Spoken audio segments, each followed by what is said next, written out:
Sorry sir, আমি extremely sorry, আর হবে না, তেই হবে না। ভাই আম সরি আমার না আসলে মাথাটা একদম ঠিক নেই, টেনশনে আছি। তোমাকে ফ্যামিলির সামনে নিয়ে যাব, পুরো বিষয়টা নিয়ে অনেক বেশি নার্ভাস। তারা যদি বুঝে ফেলে কোনোভাবে কি হবে, কোনো আইডিয়া আছে তো? হ্যাঁ জি স্যার। দেখো, আমার মা বা বাবা কেউ যেন কোনোভাবে কোনো কিছু আঁচ না করতে পারে। জি স্যার। তারা কিন্তু জানো তুমি এতিম। Okay sir. কথায় কথা স্যার স্যার কেন বল, বাসায় গিয়ে তো একই করবা। Sorry sir.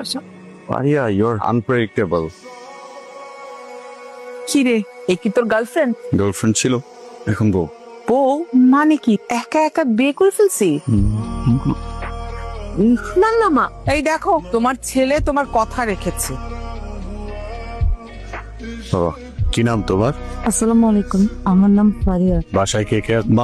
বাসায় কেউ নেই। ও এতিমখানে বড় হয়েছে। এইটা আসল কারণ ছিল, আমি তোমাদের কারো বলিনি। ও গ্রাজুয়েশন 1 বছর বাকি আছে, তারপর তোমাদেরকে জানিয়ে দেন বিয়ের থেকে। আমি শুনেছি এতিমখানায় যারা টেক কেয়ার করে তারা ভালো হয়। জি, আসলে ভালোবেসেছেন আমাকে পূর্ণের মতো। আর তুমি বসো না, আই বয়, আমি একটু মিষ্টির ব্যবস্থা করি। মিনিট, আমার একটা কন্ডিশন আছে। কন্ডিশন কি? দেখো, তোমাদের প্রেশারে আমি এখন বিয়েটা তো করে ফেলেছি, তো ফারিয়া এখন স্টুডেন্ট, ওর গ্রাজুয়েশন শেষে তার 1 বছর লাগবে। তার আগ পর্যন্ত আমরা বিয়ের ব্যাপারটা কোথাও অ্যানাউন্স করবো। 1 বছর পরে ওদের মতো করে ধুমধাম করে করবো, ঠিক আছে? সেসব পরে দেখা যাবে। তুমি ওদের সাথে কথা বলো। মা বসো।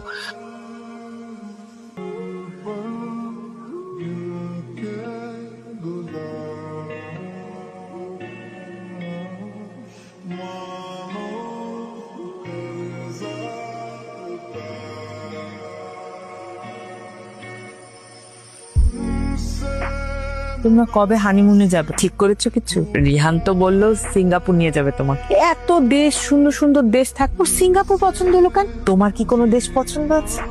না না, আমার ওরকম কিছু নাই, ও যেখানে যেতে চাইবে।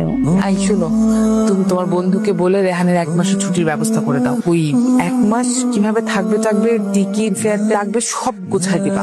আচ্ছা ঠিক আছে, আমার ছেলেকে বলো আমাকে ডেটটা জানাতে, আমি ব্যবস্থা করবো। রিহানকে বলবা ডেটটা জানাতে, বাবা জানতে চেয়েছে। ফোনটা ধরে মা। হ্যাঁ বল।